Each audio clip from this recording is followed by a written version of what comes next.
மேச ராசி அன்பு சொந்தங்களுக்கு வணக்கங்க. எல்லாரும் எப்படி இருக்கீங்க? முதல்ல உங்கள் ஆரோக்கியம் எப்படி இருக்குங்க? உங்களுடைய மனதைரியம் எப்படி இருக்குது? என்னம்மா பிரித்து கேட்குறேன், மொத்தமாகவே சொல்கிறேன், நாங்கள் நல்லாவே இல்லை. நாங்கள் நம்புகிறவங்க எல்லாருமே எங்களை குனிய வச்சு வெட்டுறவங்களாக தான் இருக்காங்க. எங்களுடைய ராசியின் சின்னம் வேணா ஆடாக இருக்கலாம், ஆனால் நாங்களும் அப்படி தான். நல்லவங்க யாரு கெட்டவங்க யாருன்னு தெரியாமலேயே எல்லார்கிட்டையுமே ஒரே மாதிரி வாழ்க்கையை பறி கொடுத்துட்டு இருக்கோம். உழைப்பு மொத்தமும் போச்சுங்க. ஏஞ்சு நிற்க கூட ஒரு தெம்பு இல்லை. ஒரு மாதிரி வெறுப்பாக போச்சு. வாழ்க்கை இப்படி இருக்கக்கூடிய நிலையில் மேசத்தை நம்ம ஏமாளின்னு அடையாளப்படுத்தவா, இல்லை எல்லாரையும் நம்பக்கூடிய தூய உள்ளம் படைத்தவங்கன்னு அடையாளப்படுத்துறதா? ஆனால் மேசத்துடைய குணாதிசயம் என்ன தெரியுமாங்க? மூக்குக்கு மேலே கோவம் வரும், ஆனால் அன்புக்கு அடங்கி போவாங்க. இவங்களை எதிர்த்தா யாராலையும் வெற்றி கொள்ள முடியாது. ஆனால் எதிரிகள் கூட பாசத்தை காட்டி பகைமை பாராட்டிட்டாங்கன்னா இவங்களை தூக்கி நீங்கள் சாப்பிட்றலாம். இவங்க தான் ரிஸ்க் எடுக்கிறது, எல்லாமே ரஸ்க் சாப்பிட்ற மாதிரி செயல்படுத்தக்கூடியவங்க. இந்த மேசராசிக்காரங்க எந்த ஒரு விஷயத்தையுமே துணிச்சலோடு செய்யக்கூடியவங்க, பயம் இல்லாமல் செய்யக்கூடியவங்க. எந்த ஒரு விஷயமா இருந்தாலும் நல்ல துடிப்போடு செய்யக்கூடியவங்க. அப்போ இவங்களை ஏமாற்றணும், இவங்களை ஒழிச்சு கட்டணும்னா நீங்கள் பாசத்தை காட்டி ஏமாத்திரலாம், தாராளமாக ஏமாத்திரலாம். இதுதாங்க இவங்களுடைய வீக்னஸாகவே இருக்குது. ஆனால் மேசத்தை பொறுத்த வரைக்கும் எங்கேயும் சரி எதுலேயும் சரி முதன்மையாக இருக்கணும்னு நினைப்பாங்க. அதுக்கு உசுரை கொடுத்து வேலை பார்ப்பாங்க. துணிச்சல் நிறைந்தவங்க. எந்த ஒரு முடிவுமே வேகமாக எடுத்து செயல்படக்கூடியவங்க. அதே சமயம் தெளிவான முடிவெடுக்க முடியாது. அப்படியே முடிவெடுத்தாலும் அது உரிமையாக உறுதியாக இருக்கக்கூடியவங்க. அதே மாதிரி எங்கேயாச்சும் ஒரு இடத்துல தப்பு நடக்குதுன்னா, அந்த அநீதி நடக்குதுன்னா மூக்கு மேலே கோபம் வந்துடும். தவறு தட்டி கேட்பாங்க. இந்த கோபம் தான் மேசராசி. இவரோட பலமும் இதுதான், பலவீனமும் இதுதான். யாரு என்னன்னு தெரியலனா கூட சரிங்க, ஈஸியாக நம்பிடுவாங்க, நெருங்கி பழகிடுவாங்க, தங்கிட்ட இருக்கிறது எல்லாத்தையுமே எடுத்து கொடுத்துருவாங்க. எங்கள் மேசராசி யாராவது ஒருத்தரை சொல்லுங்க பார்க்கலாம், அவங்களுக்காக ஒரு பேங்க்ல ஒரு சின்ன சேமிப்புன்னு போட்டு வச்சுருக்காங்கன்னு 10 பைசா இருக்காதுங்க. எல்லாத்தையுமே செய்ய துணிஞ்சவங்க தான். இவங்களால் முடியாத காரியம் அப்படிங்கிறது ஒன்றுமே சொல்ல முடியாது. ஆனால் எல்லாத்தையுமே செஞ்சுருவாங்க. தனக்குன்னு சுயமாக சிந்திச்சு செயல்பட தெரியாது. ஆனால் மற்றவங்களுக்காக நீங்கள் யோசிக்க சொன்னால், செயல்பட சொன்னால் வேறு மாதிரி செய்வாங்க, வேறு மாதிரி யோசிப்பாங்க, திட்டமிட்டு செயல்படுவாங்க. ரொம்ப ஒழுக்கமானவங்க, மனிதநேயம் கொண்டவங்க, இரக்க குணம் கொண்டவங்க, சத்தியத்துக்கு கட்டுப்பட்டவங்க, தர்மத்தில் தலை சேர்ந்தவங்க, மற்றவங்களுக்கு உதாரணமாக வாழ்ந்து காட்டுறதுல மேசம் தாங்க. இவங்களுக்குன்னு தனி சித்தாந்தையை வகுத்து அதன்படி அறநிலையில் வாழக்கூடியவங்க, தெய்வத்துக்கு இணையானவங்க. இப்பேற்பட்ட உயர்ந்த நலகுணங்களுக்கு உரியவர்களாக வளம் வரக்கூடியவங்க தான் மேசம். மேசத்துக்கு ஏமா இவ்வளவு கஷ்டம், எனக்கு பதிலை சொல்லு நீ அப்படின்னு சொல்கிறதெல்லாம் ஒரு பக்கம் இருக்கட்டுங்க. சதா நேரமும் எனக்கு மட்டும் ஏன் பிரச்சனை அடுக்கடுக்காக வந்துக்கிட்டே இருக்குது, நான் அப்படி என்ன தான் தப்பு பண்ணிட்டேன் அப்படின்னு முன் ஜென்மத்தில் பாவம் பண்ணனா, இல்லை என்னை பெத்தவங்க என் முன்னோர்கள் ஏதாவது பாவம் பண்ணிட்டாங்களா, இல்லை நான் தான் எழுச்சமாயின்னு சொல்லிட்டு இந்த கடவுள் கண்டபடி என் தலையில் கிறுக்கிட்டாரா, எப்போதான் நான் நல்லா இருக்க போகிறேன், இப்படி மேசராசி என்கிட்ட சண்டைக்கு வந்தாலுமே தவறு கிடையாதுங்க. ஏன்னா அந்த அளவுக்கு ரொம்ப ரொம்ப நல்லவங்க. இவங்களை அந்த தெய்வத்துக்கிட்டேயே தட்டி கேட்கலாம், நான் என்ன தப்பு பண்ணேன், என்னோடய பிறவி தப்பா, நான் வாழ்ந்தது தப்பா, என்னுடைய ஒழுக்கங்கள் தப்பா, கேள்வி கேட்கலாம் இப்படின்னு. ஆனால் கடவுள் ஒரு விதத்தில் ஒத்துக்கிட்டு தான் ஆகணும். மேசத்திற்கு இவ்வளவு கஷ்டம் ஆகாதுங்க. உங்களுக்காக நானும் அந்த கடவுள்கிட்ட மனசார பிரார்த்தனைக்கு தகுந்த மாதிரி தான் இப்போ வரக்கூடிய இந்த நாட்களில் வீடு தேடி ஒரு நபர் உங்களுக்காக வரப்போகிறாங்க. அந்த கடவுளே உங்களுக்காக வரப்போகிறாங்கன்னு தான் சொல்லணும். இந்த நான் தலைப்பை பார்த்துருப்பீங்க, 2 பெண்களை நம்பவே கூடாது அப்படின்ட்டு.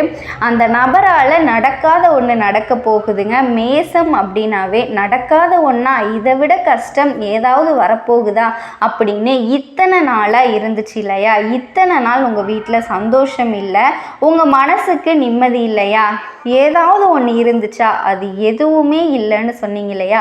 அதெல்லாம் இனி இருக்க போகுதுங்க. நடக்காத ஒன்று நடக்க போகுது. ஒட்டு மொத்தமாக ஒரே விஷயந்தான் சொல்லுவாங்க.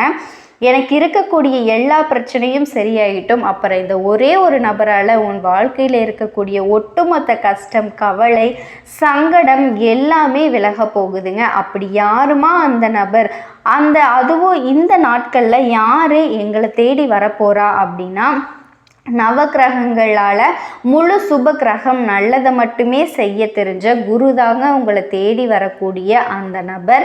குரு பார்க்க கோடி நன்மை அப்படின்னு குருவினால் மேசத்திற்கு கோடான கோடி நன்மைகள் கிடைக்க போகுதுங்க. நீங்கள் எதிர்பாராத சந்தோஷம் கிடைக்க போகுது. கோடான கோடியா?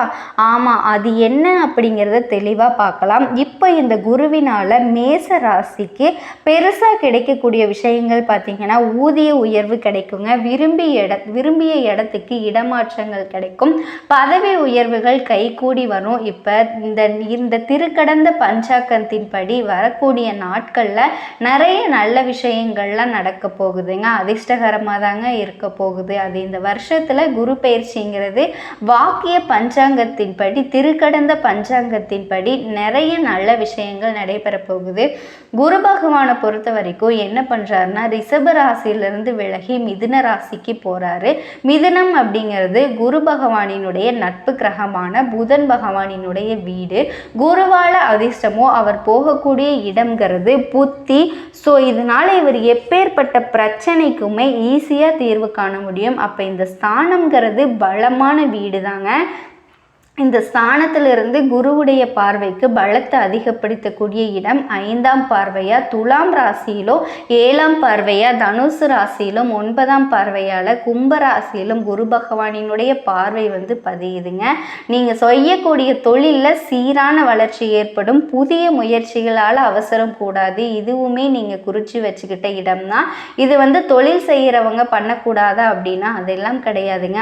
6 வயசுலேருந்து 60 வயசு வரைக்கும் மேசராசி ஒவ்வொரு நட்சத்திரமே அவசரப்படக்கூடாது. பொருளை அட்டி வாங்குறதோ கொடுக்கறதோ இருக்கக்கூடாது. அதே மாதிரி வங்கி கடன்களை முறையாக திருப்பி செலுத்துறது ரொம்ப ரொம்ப முக்கியங்க. அதற்கேற்ற பணவரவு இருக்கு இல்லையா, கடனை முதல்ல அடைச்சிருங்க. அதே மாதிரி அரசியலில் இருக்கவங்களுக்கு திடீர் பதவி பெருமைகள் கிடைக்கும். அதே சமயம் வாட்டுகளில் நிதானம் முக்கியங்க. ஸோ அரசியல்வாதிகளை இதை ஃபாலோ பண்ணிக்கோங்க. அதே போல் யாருக்கும் ஜாமீன் கொடுக்கறதா இருந்தாலும் சரி, நீங்கள் ஜாமீன் வாங்குறது சரி பண்ணக்கூடாதுங்க. அதே போல் அரசாங்க பணிகளில் இருக்கவங்க நிதானத்தை கடைபிடிக்கணும். ஏற்றம் வரும் சில நேரங்களில் சிலருக்கு மட்டும் சொல்கிறேன், கொஞ்சம் கர்வம் தலை தூக்கும். தயவு செஞ்சு அதுக்கு இடம் கொடுத்துடாதீங்க, தவிர்த்துக்கோங்க. இது எல்லாமே குறித்து வச்சுக்கோங்க.